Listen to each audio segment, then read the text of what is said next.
سمعت أو عشتي وكأنك عايشة في فيلم حب جميل وفجأة كده بدون سابق إنذار اختفى من غير تتر ولا حتى سلام. كان بيكلمك كل يوم، بيسأل، بيطمن، بيهتم، وبعدين بوم، ولا كأنه كان هنا أصلا. طب السؤال هنا ليه؟ وهل اتغير فعلا ولا أنت السبب؟ اللي هو كان من الأول بيهرج. تعالي كده نشوف. واحدة كانت بتقول اتعرفت على واحد على السوشيال ميديا وكان لطيف جدا معايا ودمه خفيف، بيهتم بيا وحسسني بإني أهم واحدة في العالم بالنسبة له. الصبح يبعت لي رسالة ويقول لي صحيتي ولا لسه، بالليل يقول لي نامي بدري واهتم بنفسك، وعلى مدار اليوم كله بقى كلمة وحشتي. يعني كل المقدمات بتاعت الاهتمام الكبير كانت موجودة فعلا، لكن بعد شوية الاهتمام ده بدأ يقل والرسائل بقت أقل، صوته اختفى وبعدين سكت خالص. وبتقول بقى سألت نفسي هو أنا عملت إيه؟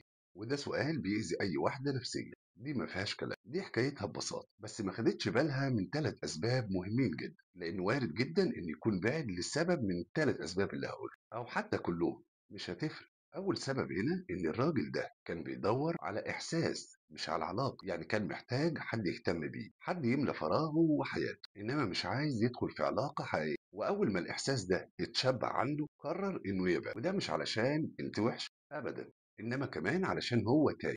تاني سبب إنه خاف، أيوه خاف من الالتزام. الاهتمام اللي بدأوا ليكي كان عفوي جدا، ولما لقى الموضوع أو الحكاية ابتدت تقرب وتبقى حقيقية رجع خطوة لورا. والنوع ده من الرجالة بيحب البدايات وبس، لأنه بيخاف من المسؤوليات اللي هتكون بعد كده. ثالث سبب كان بيجرب، بيشوف يعني هتتعلقي بيه ولا لا، ولما حس انك بدأتي تهتمي بيه فعلا خلاص حس انه كسب اللعب ومشي.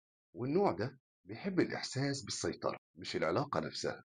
بس خدي بالك كويس، اللي بيختفي من غير سبب ده ويكون بدون اسباب واضحة ما تسأليش عليه ولا تستني منه اي تفسير، لان اللي عايزك هيلاقي الف طريق انه يفضل يكون في حياتك، واللي مش عايزك هيخلق الف عذر ومبرر. خلي اختفائه درس ليك مش وجع، لأن اللي بيختفي كده بيكشف لك قيمتك قبل ما يسيبك. يبقى ما بعدش عنك لأنك قليلة، إنما معنى ده إنه ما كانش ليك أصلا من البداية. فبدل ما تسألي هو اختفى ليه، اسألي نفسك أنا كنت بدي لمين الاهتمام، وساعتها بس هتكتشفي إن ربنا سبحانه وتعالى بعدك عن حد يسيب مكان لحد فعلا يستحقك بجد. فاكرين لما قلت لكم إن مش كل اهتمام بيكون حب ومش كل اختفاء بيكون خسارة؟ احفظوا الكلام ده كويس جدا، لأن الكلمتين دول ببساطة هيريحوكم فعلا من وجع كبير.